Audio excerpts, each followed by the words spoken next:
सुप्रभात प्यारे बच्चों।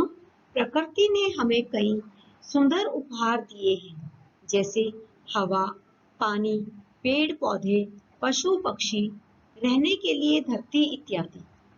इन सब के बिना मनुष्य जीवन संभव नहीं है, परंतु आज मनुष्य अपनी जरूरतों के लिए इन पेड़ पौधों को काटता चला जा रहा है, पानी को बर्बाद कर रहा है, जिसके परिणाम स्वरूप हमारी आने वाली पीढ़ी के लिए यह सब संसाधन खत्म होते जा रहे हैं।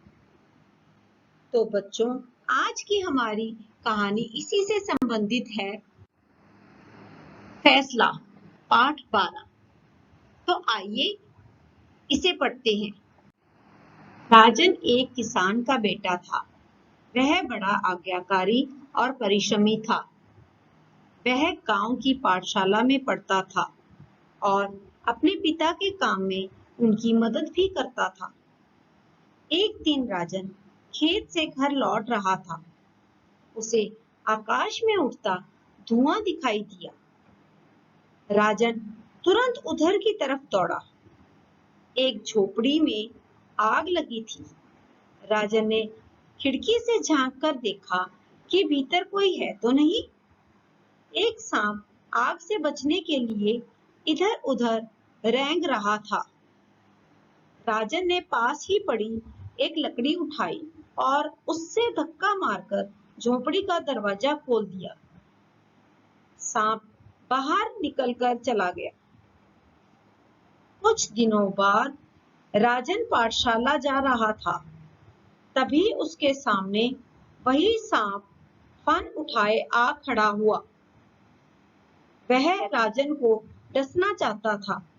राजन बोला, अरे तुम तो वही हो जिसकी मैंने जान बचाई थी। आज तुम मुझे ही मारना चाहते हो। सांप बोला, तुम मनुष्य हमारे शत्रु हो। हम तुम्हारा कुछ नहीं बिगाड़ते, लेकिन तुम हमें मार डालते हो। हाँ, यह बात ठीक है कि उस दिन तुमने मेरी जान बचाई थी, इसलिए चलो किसी से फैसला करवाते हैं कि मुझे तुम्हें डसना चाहिए या नहीं। दोनों एक वृक्ष के पास पहुंचे। राजन बोला, देखो भाई, मैंने इस सांप को आग से बचाया। यह मुझे ही मारना चाहता है। क्या यह ठीक है? वृक्ष बोला, हाँ, बिल्कुल ठीक है। तुम मनुष्य हो ही ऐसे। मैं तुम्हें फल देता हूँ, छाया देता हूँ, हवा को शुद्ध करता हूँ, पर तुम लोग मुझे कष्ट देते हो और काट डालते हो। राजन चुप रह गया। वे दोनों और आगे बढ़े। एक तालाब के पास पहुंचे। राजन ने तालाब से कहा, देखो, मैंने इस सांप की जान बचाई और यह मुझे ही मारना चाहता है। क्या यह ठीक है? तालाब बोला, हाँ, बिल्कुल ठीक है।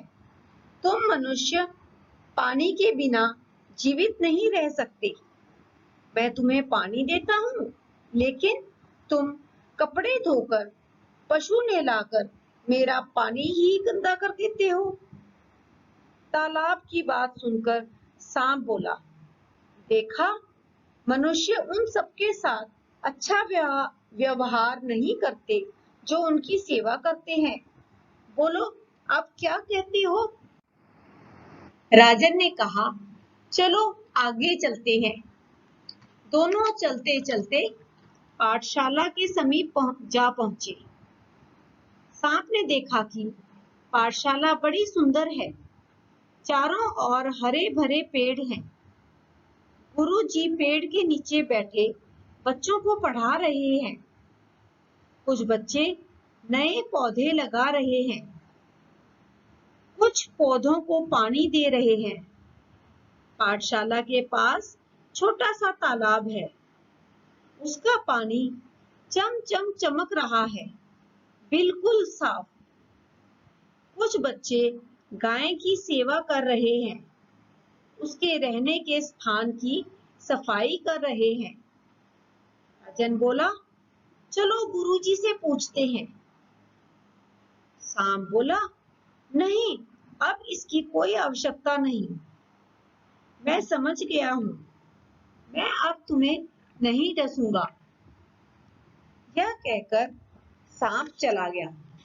तो देखा बच्चों, इस कहानी से हमें क्या शिक्षा मिलती है कि यदि हम प्रकृति के इन उपहारों की देखभाल करेंगे तो इससे हमें ही लाभ होगा। हमारी आने वाली पीढ़ी पर्यावरण के प्रति जागरूक और सचेत है। तो बच्चों, उम्मीद है आपको यह कहानी पसंद आई होगी। धन्यवाद।